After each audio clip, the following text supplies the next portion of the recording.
dahil sa pag-aresto ng mga Chinese sa isang pabrika ng bakal sa Misamis Oriental. Kung kaya nagbanta ang China laban sa mga Pilipino sa kanilang bansa. Tinawag niyang blackmail at extortion ni Defense Secretary Gibo Teodoro.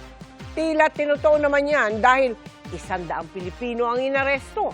Nakatutok si JP Soriano.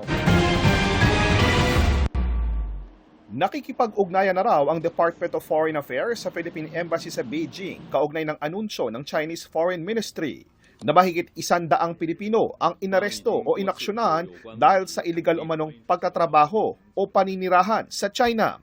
Sabi ng DFA, inaalam na nito ang eksaktong bilang ng mga inarestong Pinoy, ang dahilan bakit sila inaresto, pati na ang kanilang kalagayan.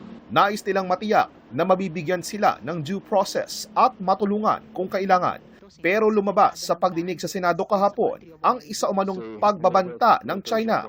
Ayon kay Presidential Anti-Organized Crime Commission Executive Director Benjamin Acorda Jr.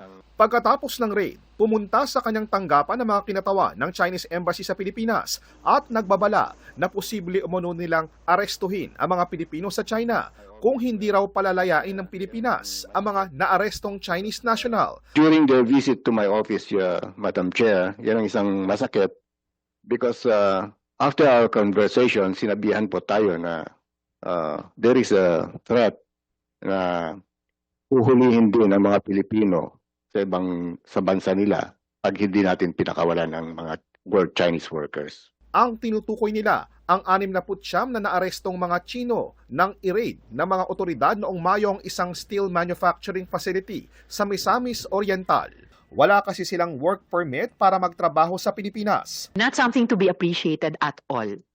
Yung ganyang mga banta of simple retaliation para sa legitimate law enforcement operations. Si Defense Secretary Gilberto Gibo Teodoro Jr. naman, tinawag na blackmail at extortion ang ginawa ng China na pag-aresto sa mga Pilipino. Kinonde na rin niya ang umano'y pagtatangka ng China na manghimasok sa law enforcement process ng Pilipinas at ang anyay blatant blackmail laban sa mga Pilipino. Hinihingan pa namin ng pahayag ang Chinese Embassy kaugnay sa issue, pero nakausap ng GMA News ang isang opisyal ng China sa kondisyong hindi siya papangalanan. Sabi niya ang ginawang aksyon laban sa mahigit 100 na Pilipino sa China ay maituturing na warning pa lang. Posible raw kasing lalo pang maghigpit ang China laban sa mga Pilipinong iligal na nagtatrabaho o overstaying na sa Hong Kong at Macau. Lalo na raw kung magpapatuloy ang tensyon sa pagitan ng Pilipinas at China. Sa datos ng gobyerno ng Pilipinas, aabot sa mahigit 230,000 na Pilipino ang nagtatrabaho sa Hong Kong at Macau, pero hindi pa tiyak kung gaano karaming Pilipino ang may tuturing na undocumented o overstaying sa Hong Kong at Macau na ituturing na Special Administrative Region ng China. JP Soriano, nakatutok 24 oras.